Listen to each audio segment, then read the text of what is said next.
தென்னாடுடைய சிவனை போற்றி எந்நாட்டவருக்கும் விரைவா போற்றி போற்றி. ஜனவரி 1, 2026 ஹாப்பி நியூ இயர், ஆங்கில புத்தாண்டு வாழ்த்துக்கள். இந்த நாள் ஒட்டுமொத்த சிவனடியார்களுக்கும் சிவ பக்தர்களுக்கும் ஒரு அற்புதமான நாள்.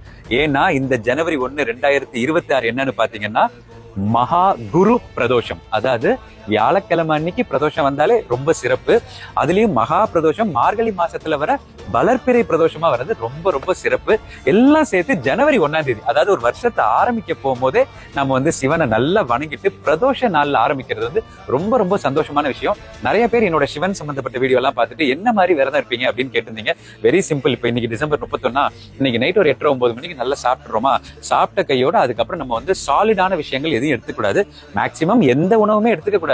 பட் ஒரு 24 மணி நேரம், அதாவது நாளைக்கு சாயந்தரம் 4:30 to 6 ஒரு கோயில், ஒரு சிவன் கோயில்ல போய் பன்னீரோ பாலோ, அதாவது சிவனுக்கு அபிஷேகத்துக்கு தேவையான ஏதாவது ஒரு விஷயத்த நம்ம வாங்கி கொடுத்துட்டு அந்த கோயில்ல 6:30, 7 மணிக்கு பிரதோஷ பூஜை முடிஞ்சோன்னு நம்மளுக்கு பிரசாதம் கொடுப்பாங்க பாத்தீங்களா, அதை வாங்கி சாப்பிடணும். ஸோ 24 மணி நேரத்துக்கு சாலிட் ஃபுட் சாப்பிடாம இருக்கணும். ரொம்ப என்னால முடியாதுங்க, டயர்ட் ஆயிருவேங்கிறவங்க 1-2 ஜூஸ் ஏதாவது எடுத்துக்கலாம். இப்ப நான் தனியா இருந்தா எதுவும் சாப்பிட மாட்டேன். பட் படப்பிடிப்புல இருக்கும்போது கண்டிப்பா கொஞ்சோண்டு ஜூஸ் இல்ல ஏதாவது நம்மளுக்கு இந்த குளுக்கோஸ் அந்த மாதிரி விஷயங்கள் ஏதாவது சாப்பிட்டு நான் போய் என்னோட படப்பிடிப்பை பார்ப்பேன். ஸோ இந்த விஷயம் கேள்விப்பட்டேனே இதே ஒரு வீடியோ சொல்லணும். ஏன்னா இந்த ஹாப்பி நியூ இயர் நம்ம யாரோடய ஆரம்பிக்கல, நம்ம டேடி சிவபெருமானோட ஆரம்பிக்கிறோங்கிறது ரொம்ப ரொம்ப சந்தோஷமான விஷயம். எல்லாருமே இந்த வருஷம் ரொம்ப ரொம்ப நல்லா இருக்க போறோம். ஸோ அனைவருக்கும் advance happy new year and மகா பிரதோஷ வாழ்த்துக்கள். தென்னாடுடைய சிவனை போற்றி எந்நாட்டவருக்கும் இறைவா போற்றி போற்றி.